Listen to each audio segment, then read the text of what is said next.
안녕하세요. 시청자 여러분의 소중한 시간을 저와 함께 해주셔서 대단히 감사드립니다.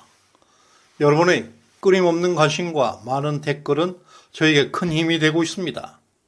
11월 27일 월요일입니다. 다음 달 12월 초에 조희대 대법원장에 대한 청문회가 있습니다. 김명수가 물러난 이후에 2달 이상 계속되어 온 대법원장 공백 사태는 이번 두 번째 임명 동의 과정으로 끝나야 할 것입니다. 그동안 사법부 판결은 수많은 논란의 중심에서 대한민국을 극도로 혼란 속으로 빠뜨려 왔습니다. 주소파 세력에 장악되어 있던 괴물 같은 판사들로 인해서 사법부도 이제 정상화의 바람이 불어오고 있습니다. 문재인과 이재명에 대한 사법 처리가 본격화될 신호입니다.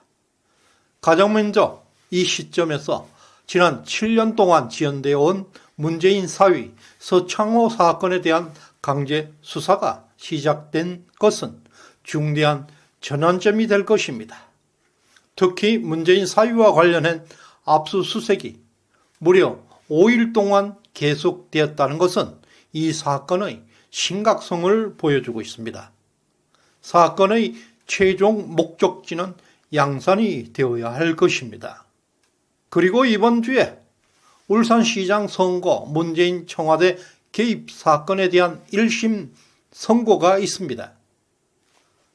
윤석열 검찰총장 재임 당시에 추미애 장관이 수사 지휘권을 박탈해서 울산시장 청와대 개입 사건 수사를 차단해버린 사건입니다. 문재인은 자신의 30년 지기 친구 송철호를 울산시장으로 만들기 위해서 청와대 비서관들을 대거 출동시키고 울산경찰서장까지 선거에 동원시켜서 권력형 선거 부정 사건을 저질렀습니다. 이 사건에서 문재인 일당들의 무더기 구속 사태가 눈앞에 다가오고 있습니다. 송철호, 황운하는 선거 부정의 중심에 있기 때문에 반드시 법정 구속이 되어야 할 것입니다. 또 이번 주에는 걸쭉한 재판이 있습니다. 이재명의 왼팔 김용에 대한 불법 선거자금 수수 사건의 1심 선고가 30일에 있습니다. 이재명의 정치적 운명을 좌우할 결정적 판결이 될 전망입니다. 검찰은 김용에게 이미 12년의 중형을 구형했고 대장동 게이트 멤버들 중에서 최초의 판결이라는 점에서 주목을 받고 있습니다. 문재인과 그 주변에서 터져나오고 있는 부패 비리는 이제 더 이상 간과할 수 없는 수준에 이르고 있습니다. 2017년 2월 태국 이스타네젯 항공이 설립되었습니다. 바로 1년 후에 2018년 3월에 국내 이스타나 항공 대표로 있던 이상직은 중소벤처기업진흥공단 이사장에 취임하게 됩니다. 그 이후 2020년 민주당 국회의원이 됩니다. 현재 이상직 의원은 구속되어 있습니다. 그 당시 무명의 이상직 이스타 대표의 출세했던 그 시점, 그리고 문다의 가족의 태국 황제 도피 사위 서창호의 특별 대우 시점이 꼭 일치하고 있습니다. 2018년 7월 문재인 대통령의 딸 문다혜 그리고 손자 사위 서창호가 태국으로 피신한 것입니다. 세계 역사를 뒤져봐도 군주의 가족이 해외로 도망친 사례는 찾아보기 어렵습니다. 또 대통령 취임 1년 만에 외동딸의 가족을 해외로 도피시킨 것입니다. 다급한 문자의 가족은 수십억의 해외 경호 비용을 낭비하게 되고 타이 이스타젯 항공사로부터 엄청난 특혜 대우를 받게 됩니다. 많은 사람들은 문재인의 가족 비리를 크게 의심하고 있습니다. 최고 권력자가 자신들의 가족을 해외로 도피시켜야만 했던 그 죄악들은 도대체 무엇이겠습니까? 이 사건은 7년 동안 지금까지 아무런 수사도 없었습니다. 그러나 이상직 현역 의원이 구속될 만큼 중대한 사건입니다. 문재인 사위에 대해서 7년 동안 압수수색 한 번 없었습니다. 이제야 갑자기 전격적으로 압수수색이 시작됐습니다. 7년이란 긴 세월 동안 증거는 대부분 사라졌을 것입니다. 일각에서는 이번 압수수색도 문재인 일가에 대해 면죄부를 주기 위한 형식적인 수사라고 보는 시각도 적지 않습니다. 현재 이스타 항공 본사가 전주에 있기 때문에 전주지검에서 이 사건을 담당하고 있습니다. 전주지검 지검장은 이창수 지검장입니다. 그는 성남지청장으로 재직하고 있을 때 이재명의 성남FC 사건 수사를 주도했던 분입니다. 지난 6월 지검장으로 승진해서 현재 전주지검을 이끌고 있는데요. 한동훈, 이원석 라인으로 분류되고 있습니다.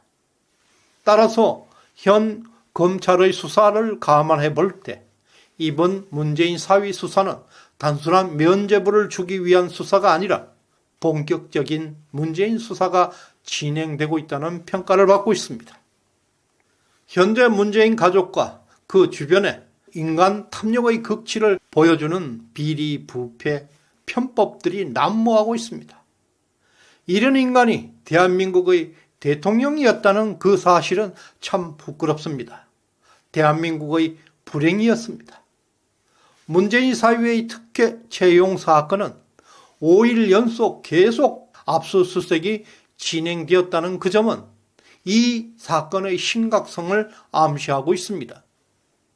서정욱 변호사에 따르면 토리게임즈는 원래 300만 원을 차입할 정도로 구멍가게 수준의 회사였다고 합니다. 문재인 사위가 개입되면서 K런 벤처사로부터 280억 거액의 투자를 받았다고 합니다.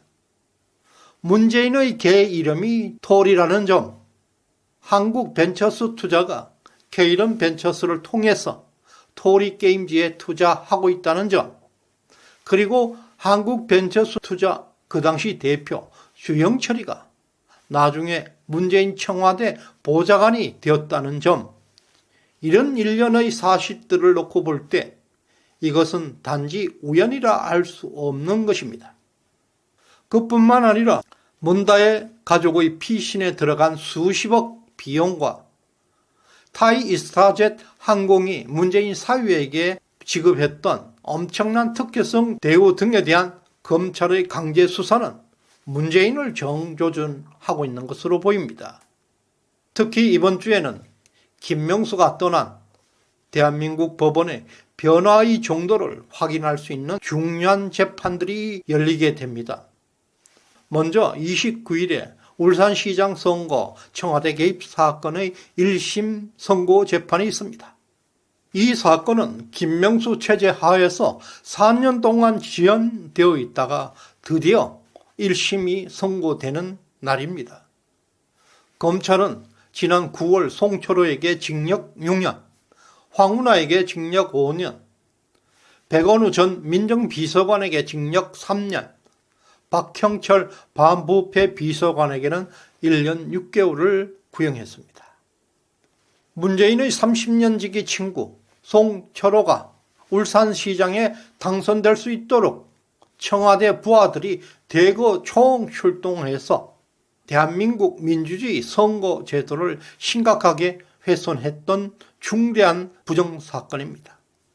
1960년대 3.15 부정선거에서는 최고 사형 판결이 내려졌습니다.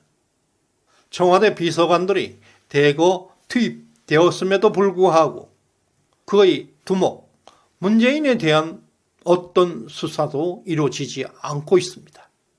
국가 권력을 사사로운 친분에 이용했던 문재인에 대한 사법 처리는 대한민국 정의를 실천하는 것입니다.